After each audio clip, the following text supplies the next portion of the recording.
Hello everyone. Now let's we see some another types and classifications of substation.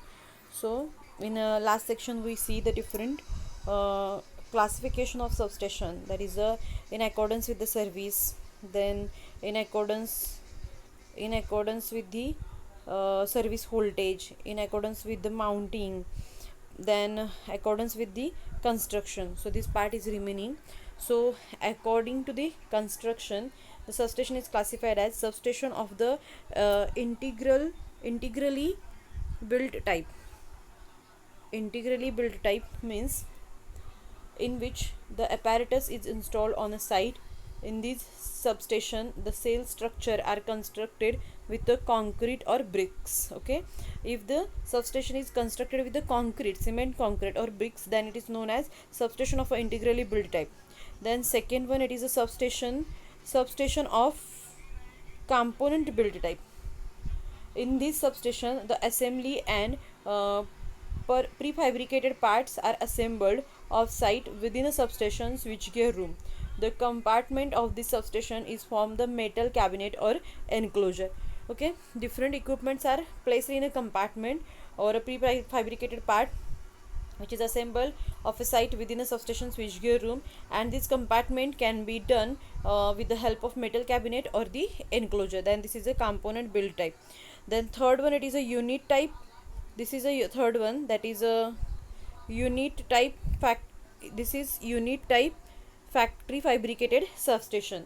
So unit type factory fabricated substations and metal clad switchgear board, in which in such a type of substation, the equipment are built in an electrical engineering workshop and are shifted to site of installation, fully pre-assembled after installation.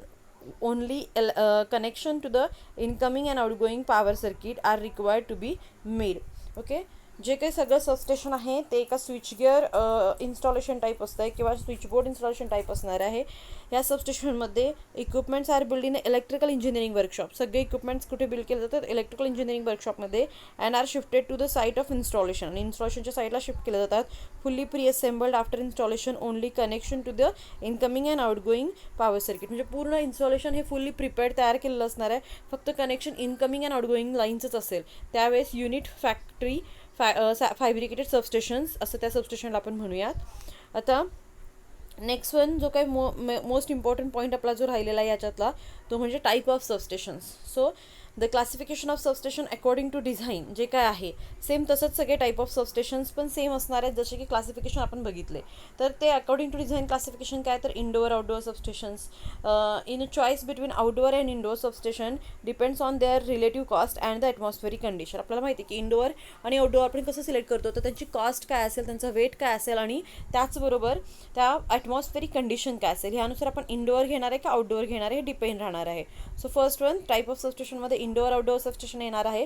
त्याच्याचबरोबर all explanation in this type of substation is as per the pre classification of substation. जे वर काही आपण classify केलेलं आहे हे सगळे जे पॉईंट्स आहेत हेच सगळे पॉईंट्स तुमच्या कशात येणार आहेत, तर टाईप ऑफ सबस्टेशनमध्ये येणार आहेत.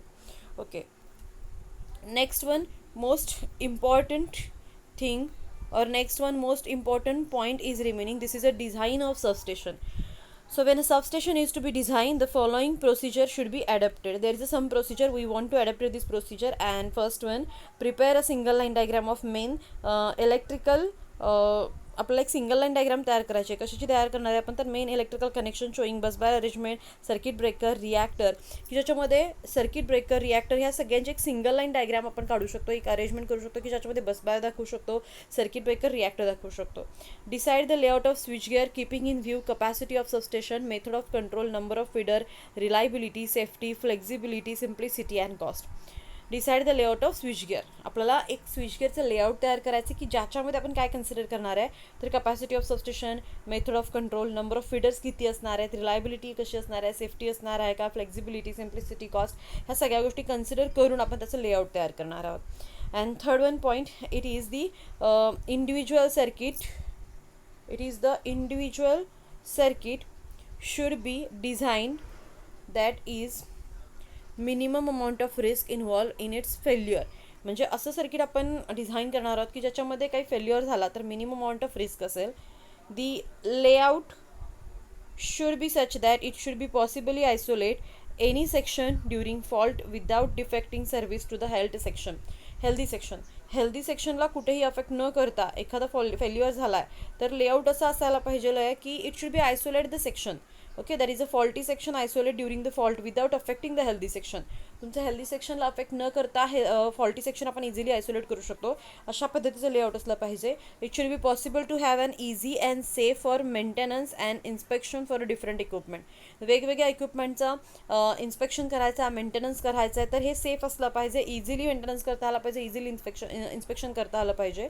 In order to avoid series trouble from spreading unit to the other partitions or barrier should be provided between unit. Okay, in order to avoid service trouble, कुठलाही सर्व्हिस ट्रबल स्प्रेड आउट होऊ नये त्या युनिटमध्ये, ह्याच्यासाठी कुठल्याही पार्टिशनमध्ये कुठल्याही barrier और barrier should be provided between the unit. Okay, जे काही तुमचे कंपार्टमेंट्स आहेत, जे काही तुमचे टोटल स्विच यार्ड आहे त्याच्यामध्ये कुठलाही सिरीज ट्रबल झालं तर ते स्प्रेड आउट होऊ नये कुठल्याही अदर पार्टिशन्समध्ये. मग त्याच्यासाठी तुम्ही त्याचे प्रॉपर पार्टिशन किंवा प्रॉपर बॅरियर प्रोव्हाइड केले असले पाहिजेत.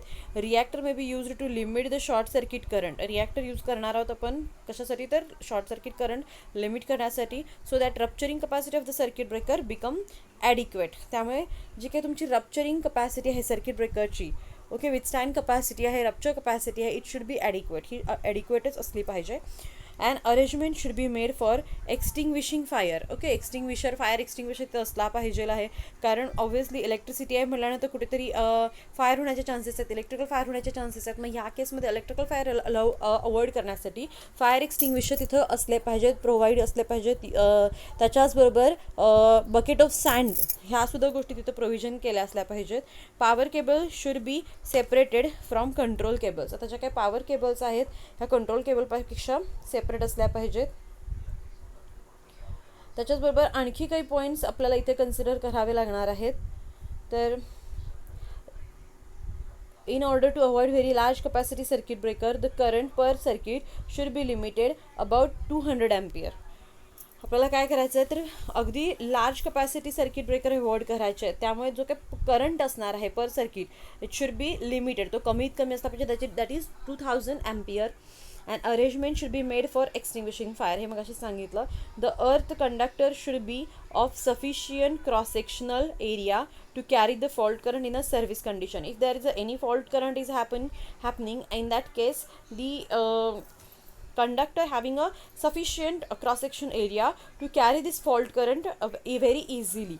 Okay, if the cross sectional area is less, then at that situation fault is happen, and because of that there is any short circuit current or fault current, so our cable cannot be withstand, or our cable cannot be carry that current maximum, our conductor cannot be carry that maximum current. So for that purpose its cross sectional area having some extra length or having some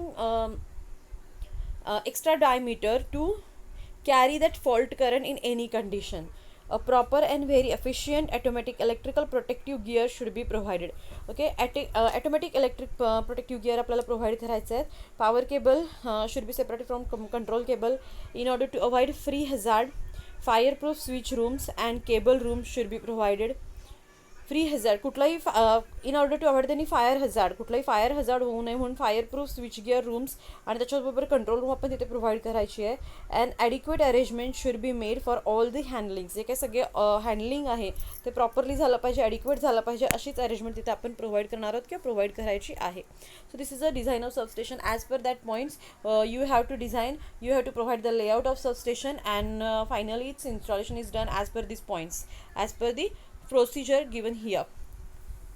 Next one, most important thing, it is a graphical symbol of various types of apparatus and circuit element on the substation. So there is some chart is given here. On that chart this circuit element and symbol is given here. In that first one circuit element is bus bar, and bus bar is shown by this direct line. Actually it is very broad, ह्याच्या इथं दाखवलं आहे त्याच्यापेक्षाही max broad असते ती. So first one is bus bar. Second one आपण जे काय बघूया तो म्हणजे आहे इलेक्ट्रिकल कनेक्शन्स और बस बार और wire. So this is direct wire or line and having one dot, that is electrical connection or bus bar or wire. earthing. So this is a one line and earthing is connected here. So this is a earthing. Apparatus terminal or terminal in an installation. इन्स्टॉलेशनमध्ये terminal काय असेल तर हे apparatus टर्मिनलसाठी हाचा symbol use करतात. Cable terminations, हा triangle आणि पुढे केबल, असे cable termination. Current transformer with one core, आपल्याला माहिती आहे हे वन कोअर करंट ट्रान्सफॉर्मर इथं two core two second winding, म्हणजे दोन वाइंडिंग्स असतात असा हा करंट ट्रान्सफॉर्मर दाखवला जातो. देन नेक्स्ट वन फ्यूजसाठी हा सिम्बॉल यूज केला आहे. फिक्स्ड रेजिस्टरसाठी हा सिम्बॉल. व्हेरिएबल रेजिस्टर असेल तर सेम वर सिम्बॉल आणि त्याच्यावरती फक्त एक ॲरो आहे, that is a variable resistor. Plug in connection in withdrawn connected arrangement and in okay. इच्छात हा आपल्याला कशासाठी कनेक्शन दाखवलेला आहे तर ॲपॅरेटसचं जे काही विथड्रॉन कनेक्शन आहे, प्लग आहे, तो प्लग दाखवण्यासाठी. Plug in connection withdrawn contact arrangement, ह्याच्यामध्ये हा कॉन्टॅक्ट अरेंजमेंट दाखवलेला आहे. ह्याच्यासाठी हा ॲरो किंवा ही डायग्राम पण यूज करू शकतो. Next one circuit element, lightning arrester, तर हे लाइटनिंग अरेस्टरसाठी हा सिम्बॉल आपण यूज करू शकतो. व्हॅल्यू टाईप लाइटनिंग अरेस्टरसाठी हा सिम्बॉल यूज केला आहे. स्विचिंग ॲपॅरेटस काही असतील त्याचे सिम्बॉल्स बघूयात. आयसोलेटर, इथे हा ओपन आणि हा क्लोज असताना isolator. Load interrupter switch interrupting with an extinguish device, switch सारखा सेम सिम्बॉल आहे. Then air circuit breaker with over current trip or release, हा दाखवलेला आहे. ACB रिलेमध्येच म्हणजे एअर सर्किट ब्रेकर असं लिहिलेलं आहे आणि स्विच दाखवला आणि इकडे ॲरो दाखवलेला आहे. हा ओपन असताना हा क्लोज असताना. हाय व्होल्टेज सर्किट ब्रेकर, हा ओपन असताना हा क्लोज असताना. Isolator with earthing knife mechanical interlock, हे आयसोलेटर्स आहेत आणि विथ अर्थिंग नाईफ इथे दाखवलेलं आहे आणि मेकॅनिकल इंटरलॉकिंग सिस्टीम आहे. ठीक आहे, या पद्धतीने हे दाखवलेलं आहे. आयसोलेटर इथं ओपन असताना, इथं क्लोज असताना. जेव्हा आयसोलेटर ओपन असेल तेव्हा हा जो काय अर्थिंग नाईफ आहे तो काय असणार आहे, क्लोज असणार आहे. आणि जेव्हा आयसोलेटर क्लोज असेल तेव्हा हा अर्थिंग नाईफ हा ओपन असणार आहे. Okay. Then next one electrical machine and ट्रान्सफॉर्मरचे काही symbols. 3 phase squirrel cage induction motor, round, त्याच्यामध्ये छोटा राऊंड आणि वर line. 3 phase slip ring induction motor, double round, double गोल दिसतो आपल्याला आणि त्याच्या पुढे आडवा सिम्बॉल आहे, that is a 3 phase slip ring induction motor. Next one electrical machines and ट्रान्सफॉर्मरसाठी आपल्याला इथे सिम्बॉल्स बघायचे आहेत. हे आता इथे दिसते आपल्याला DC जनरेटर, सिम्पली गोल आणि त्याच्यावरती brush. 3 phase synchronous generator, double गोल आणि त्याच्यावरती आडवी line. 3 phase synchronous generator simplified representation, synchronous आहे म्हणून तिथं AC सिम्बॉल दाखवलेला आहे. Single phase steel core transformer, simple आपला जो काही ट्रान्सफॉर्मर आहे सिंगल फेजचा स्टील कोअर, तो आपण कसं दाखवतो तर इथे दोन सर्कल आणि त्याच्यामध्ये 1 लाईन लिहिलेली आहे. Single phase steel core transformer. 3 phase steel core transformer, इथं star and delta connected winding brought out neutral. आता इथे हा स्टार आणि इथे हा डेल्टा आणि ब्रॉट आउट न्यूट्रल त्याच्यामधून दाखवायची आहे. 3 phase steel core auto transformer with a star connected winding, इथे स्टार आणि इथं ॲटो ट्रान्सफॉर्मर आहे, त्यामुळे इथे डायरेक्टली सिम्बॉल दाखवलेला आहे हा. 2 single phase voltage transformer in open delta V connection, open delta, इथे ओपन डेल्टा आहे आणि इथं V कनेक्शन आहे म्हणजे ओपन डेल्टा आहे आणि इथला कनेक्शन सांगितलेलं नाही आहे. 3 phase 3 winding potential transformer having 2 star connections winding each with neutral brought out and earth and 1 winding connected as open delta. काय सांगितलं आहे, the 3 phase 3 winding potential transformer आहे, 1 2 3 प्रत्येक ठिकाणी 3 वाइंडिंग आपल्याला दिसत आहेत आणि त्याच्यामध्ये 2 आहेत त्या स्टार आहेत आणि एक आहे तो ओपन डेल्टा आहे. इथं खाली दाखवलेली जी आहे ती ही ओपन डेल्टा आहे. ठीक आहे, तर असा 3 फेज 3 वाइंडिंग पोटेन्शियल ट्रान्सफॉर्मरचा हा सिम्बॉल आहे. तर यातले काही सिम्बॉल्स मे बी तुम्हाला विचारले जाऊ शकतात, तर हे सिम्बॉल्ससुद्धा तुम्हाला माहिती असणं गरजेचं आहे. After that most important point, it is complete arrangement of substation. So exactly how the substation is look, exactly how the substation is installed. So there is some arrangement is provided here. There is a single bus bar arrangement or of a primary substation, and second one is a double bus bar arrangement. So single bus bar arrangement ची diagram आपल्याला इथे दिसतीये की इथं at स्टार्टिंगला दिसताना हा एक सिंगल बस बार दिसतोय, इनकमिंग साईडला सिंगल बस बार आहे, आउटगोईंग साईडला सुद्धा सिंगल बस बार आहे. सो याला आपण काय म्हणणार आहे, single bus bar of a primary substations असं आपण म्हणतोय. तर ही जी कंप्लीट अरेंजमेंट आहे ही कशासाठी असते, नॉर्मली आपल्याला माहिती आहे की हे जे काही स्टॅटिक ट्रान्सफॉर्मर आहेत can be further sub divided into the primary substations and primary सबस्टेशनमध्ये आणि सबस्टेशन ऑफ अ लोकल सिग्निफिकन्समध्ये डिवाइड होतात. म्हणजे प्रायमरी आणि सेकंडरीमध्ये डिवाइड केलं जातं actually. The primary substation may be a part of national grid. आता ह्यातला जो प्रायमरी सबस्टेशन असतो it is one a part of national grid. It operate at, आता ते नॅशनल ग्रीड किंवा तो जो प्रायमरी सबस्टेशन आहे तो किती व्होल्टेजसाठी ऑपरेट होतो, तर it is for 400, 220, 110, 66 kV or on the HT side, while it may be 66, 33 or 11 on a LT side. आपल्याला माहिती आहे की ह्याचं HT आणि LT साईड, HT म्हणजे हाय टेन्शन आणि LT म्हणजे लो टेन्शन. मग जे काही प्रायमरी सबस्टेशन असतं हे मॅक्सिममली कशासाठी यूज करतो आपण, तर फॉर स्टेप अप पर्पजसाठी आपण मॅक्सिममली यूज करतोय. ठीक आहे. तर हाय साईडला, हाय टेन्शन साईडला मॅक्स व्होल्टेज असतं, लो टेन्शन साईडला कमीत कमी व्होल्टेज असणार आहे. The substation of local significance may be connected to the 66 or 33 or 11 kV voltage to 0.4, 0.23 kV for local consumer. Okay, in order to understanding first single line diagram are given for both high and low voltage side. दोन्ही voltage साईडला आपल्याला ही diagram दाखवलेली आहे. Represent most simple connection for primary substation having 2 step down transformers. ह्याच्यामध्ये आपल्याला काय दिसतंय, फक्त 2 स्टेप डाऊन ट्रान्सफॉर्मर आहेत. इथे एक दिसतोय आणि इथे एक दिसतोय. हां, फर्स्ट वन, ह्या सिंगल बसबार अरेंजमेंटमध्ये इथे 2 स्टेप डाऊन ट्रान्सफॉर्मर यूज केलेले आहेत. इथे incoming line like circuit breaker आहे, इथे एक सर्किट ब्रेकर आहे, इथे एक सर्किट ब्रेकर आहे, इथे एक सर्किट ब्रेकर आहे. आणि हा जो काही पूर्ण ॲक्च्युली बसबार आहे त्या बसबारच्या मध्ये एक सेक्शनलायझिंग सब सर्किट ब्रेकर आहे. ह्यांचा सेक्शनलायझिंग असा एक सर्किट ब्रेकर इथे आपण यूज केला आहे. SCB म्हणायचं त्याला. त्या बसबारला म्हणजे 2 ट्रान्सफॉर्मरच्या बसबारला जॉईन करण्यासाठी त्यांच्यामधला प्रोटेक्शनसाठी सेक्शनल बसबार इथे यूज केलेला आहे. आता simple connection step down transformer use केले which are fed through 2 sections of busbar, which are fed through 2 sections of 1 busbar. एका बसबारच्या 2 सेक्शन्समधून त्याला फेड केलेलं आहे. Similarly there are 2 sections of low voltage busbar. Low voltage बसबारचे 2 sections आहेत. The 2 sections म्हणजे इकडे सुद्धा 2 सेक्शन आहेत लो व्होल्टेज बसबारचे साईडच्या सुद्धा. म्हणजे इकडे हाय आहे, इकडे लो आहे. हे लो झाल्यानंतर सुद्धा ह्याचं काय केलेलं आहे, 2 सेक्शनमध्ये डिव्हायडेशन केलेलं आहे. म्हणजे सेक्शनलाइज सर्किट ब्रेकर 2 आणि this is sectionalize circuit breaker 1. Okay. After that the 2 sections can be connected together through sectionalizing circuit breaker. हे जे काही दोन्ही सेक्शन्स आहेत, हाफ हा सेक्शन आणि हाफ हा section, these 2 sectionalized sections are connected through the sectionalized circuit breaker SCB1 and SCB2. ह्या 2 circuit ब्रेकरने ते एकमेकांना कनेक्ट केलेले आहेत. In which case both the transformer can be operated in parallel और इंडिपेंडंट. ह्या केसमध्ये काय होतं की दोन्ही ट्रान्सफॉर्मर हे पॅरलली ऑपरेट होत आहेत आणि इंडिपेंडंटली ऑपरेट होत आहेत.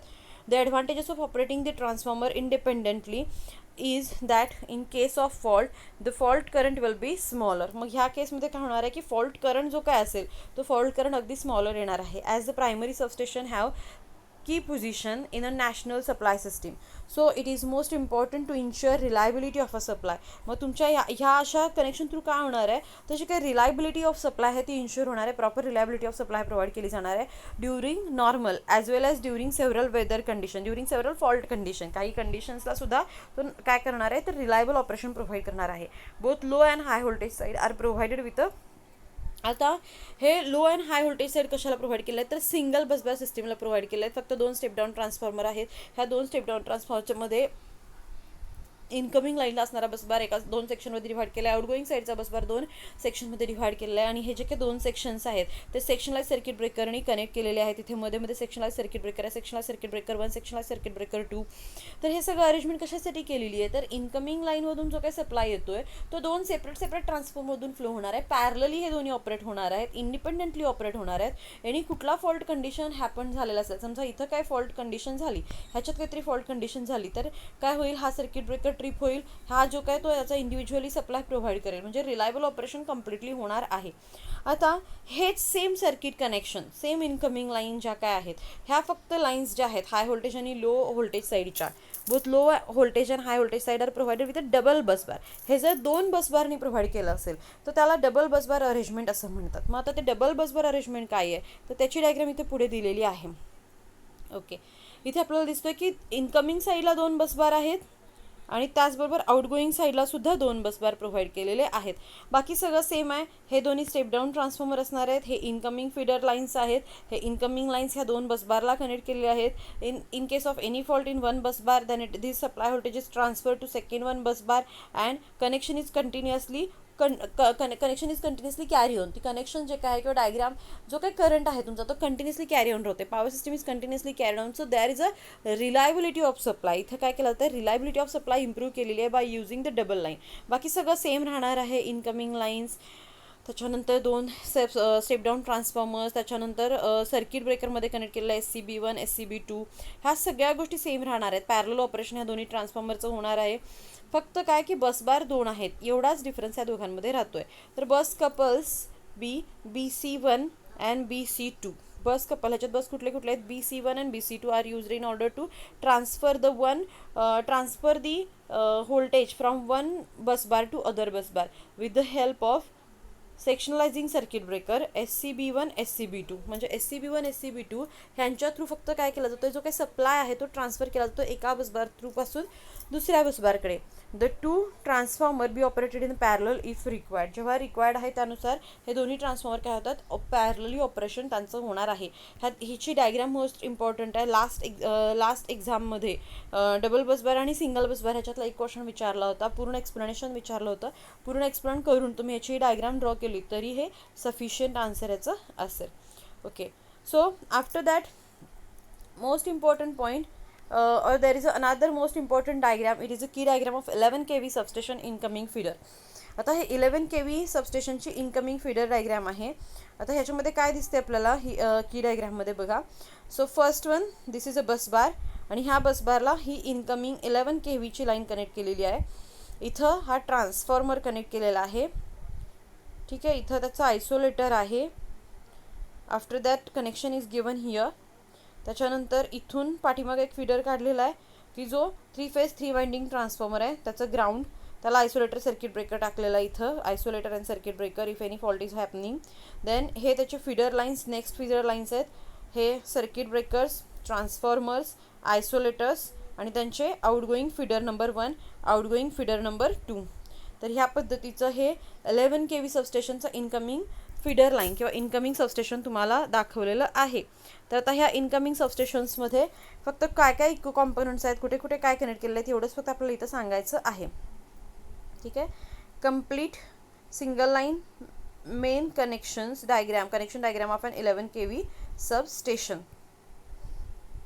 हे जे दिसतंय ते OC relay, time lag relay, different relays इथे दाखवलेले आहेत. ह्या प्रत्येक सर्किटला त्याचे रिलेज इथे वर्क होणार आहेत, ऑपरेट होणार आहेत. तर ते रिलेज आहेत आणि हे फक्त इनकमिंग लाईन, ही फीडर लाईन आणि हे त्याचं असणारं, हे त्याचा मधला असणारा काय असे बस बार आहे. ठीक आहे, तर ह्या पद्धतीची डायग्राम आपल्याला ड्रॉ करायची आहे.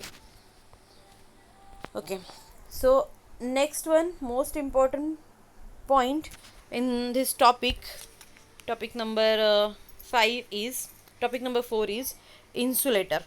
आता इन्सुलेटर म्हणजे काय, तर in order to prevent flow of current to the earth from the support.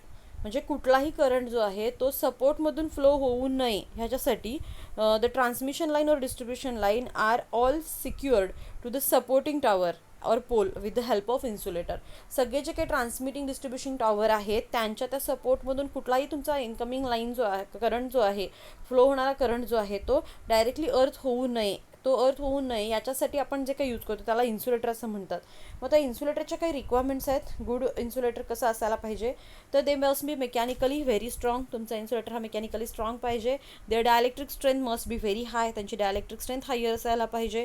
त्याच्यामधून कुठलाही अमाऊंट ऑफ करंट कधीच फ्लो व्हायला नको. They must be provided high insulation resistance to the leakage current.